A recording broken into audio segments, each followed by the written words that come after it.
ನಮಸ್ಕಾರ ಐ ನ್ಯೂಸ್ಗೆ ಸ್ವಾಗತ. ನಾನು ಅರ್ಚನಾ. ದರ್ಬಾರ್ ಸಮೂಹ ಶಿಕ್ಷಣ ಸಂಸ್ಥೆಯ ಆವರಣದಲ್ಲಿ ಜಿಲ್ಲಾ ಆಡಳಿತ, ಜಿಲ್ಲಾ ಸ್ವೀಪ್ ಸಮಿತಿ, ಜಿಲ್ಲಾ ಪಂಚಾಯಿತಿ ಹಾಗೂ ಮಹಾನಗರ ಪಾಲಿಕೆ ವಿಜಯಪುರ ಇವರ ಸಂಯುಕ್ತಾಶ್ರಯದಲ್ಲಿ ಮತದಾರರ ಪ್ರತಿಜ್ಞಾ ವಿಧಿ ಕೊನೆಯ ಉದ್ಘಾಟನೆ ಜರುಗಿತು.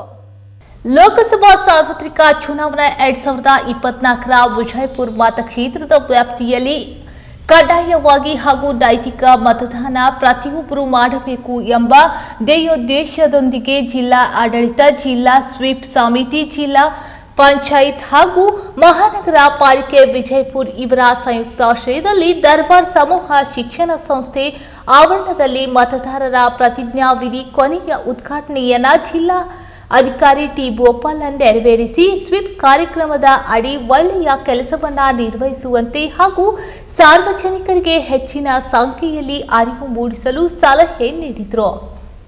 ಈ ಸಂದರ್ಭದಲ್ಲಿ ಜಿಲ್ಲಾ ಅಧಿಕಾರಿಗಳು, ವಿಕಲಚೇತನರು ಹಾಗೂ ಹಿರಿಯ ನಾಗರಿಕರ ಸಬಲೀಕರಣ ಇಲಾಖೆ ವಿಜಯಪುರ, ಜಿಲ್ಲಾ ಪಂಚಾಯಿತಿ ಸಿಬ್ಬಂದಿ ಎಎಸ್ಒ ರಾವ್ ಬಹದ್ದೂರ್ ಭಗವಾನ್, ರಾಜಶೇಖರ್ ದೈವಾಡ್ಗಿ, ಸುರೇಶ್, ಸುವರ್ಣ ಭಜಂತ್ರಿ, ಮಹಾನಗರ ಪಾಲಿಕೆ ತಹಸೀಲ್ದಾರ್ ಕಾರ್ಯಾಲಯದ ಸಿಬ್ಬಂದಿ ಮುಂತಾದವರು ಭಾಗಿಯಾಗಿದ್ದರು.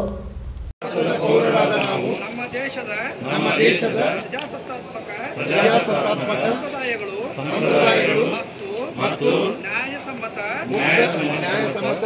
ಮತ್ತು ಶಾಂತಿಯುತ ಚುನಾವಣೆಗಳ ಘನತೆಯನ್ನು ಎತ್ತಿ ಹಿಡಿಯುತ್ತೇವೆಂದು ಮತ್ತು ಪ್ರತಿಯೊಂದು ಚುನಾವಣೆಯಲ್ಲಿ ನಿರ್ಭೀತರಾಗಿ ಮತ್ತು ಧರ್ಮ ಜನಾಂಗ ಜಾತಿ ಮತ ಭಾಷೆ ಅಥವಾ ಯಾವುದೇ ಪ್ರೇರೇಪಣೆಗಳ ದಾಕ್ಷಿಣ್ಯಗಳಿಂದ ಪ್ರಭಾವಿತರಾಗದೆ ಮತ ಚಲಾಯಿಸುತ್ತೇವೆಂದು ಈ ಮೂಲಕ ಪ್ರತಿಜ್ಞೆಯನ್ನು ಸ್ವೀಕರಿಸುತ್ತೇವೆ.